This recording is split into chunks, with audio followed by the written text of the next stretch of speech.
প্ৰথম সংগীতৰ তেখেতৰ শিক্ষক আছিল সেই মাতৃৰ পৰাই সংগীতৰ শিক্ষা লাভ কৰা জুবিন গাৰ্গে প্ৰথমে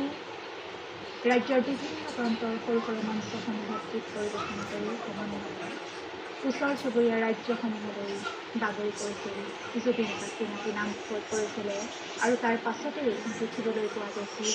ৰাষ্ট্ৰীয় পৰ্যায়ৰ ক্ৰমান্বয়ে আন্তঃৰাষ্ট্ৰীয় পৰ্যায়তো জুবিন গাৰ্গ এটা পৰিচিত নাম হৈ পৰিছিলে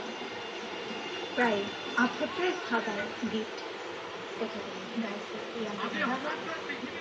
মুখৰ কথা নহয় কাৰণ ৩৮,০০০ গীত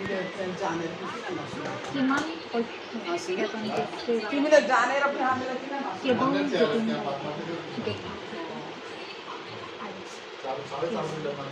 জুবিন গাৰ্গৰ শেষ শ্ৰদ্ধাঞ্জলি দেখিবলৈ পাইছোঁ লাখ লাখ লোকে শ্ৰদ্ধাঞ্জলি জ্ঞাপন কৰিছে বিভিন্ন ক্ষেত্ৰৰ লোকসকলে আৰু যিহেতু নৰ্থ ইষ্ট ফেষ্টিভেলত অংশগ্ৰহণ কৰিবৰ বাবে ছিংগাপুৰলৈ মাত্ৰ দুদিনৰ বাবে জুবিন গাৰ্গ আৰু উৰামৰাৰ পাছতো এটা ভিডিঅ' ক্লিপ ভাইৰেল হৈ পৰিছিল এটা ইংৰাজী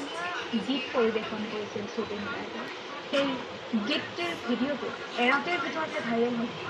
পৰিছিল আৰু তাৰ পাছতেই পিছদিনা অৰ্থাৎ 19 ছেপ্টেম্বৰ আমাৰ বাবে অনাকাংক্ষিত দিন সেই দিনটো প্ৰায় 3 বজাৰ লগে লগে আহিছিল সেই মিছা লগা খবৰটো প্ৰথমে শুনাৰ লগে লগে প্ৰতিজন অসমবাসীয়ে বিশ্বাস কৰিব পৰা নাছিল প্ৰতিজন অসমবাসীয়ে ভাবিছিল যে এয়া মিছা এয়া উৰা বাতৰি কাৰণ বৰ্তমান সময়ত ছ'চিয়েল মিডিয়াত এনেকুৱা ধৰণৰ বহু বাতৰিৰ সন্মুখীন হৈছে কিন্তু তথাপিও সময়ৰ লগে লগে এয়া সত্য প্ৰমাণিত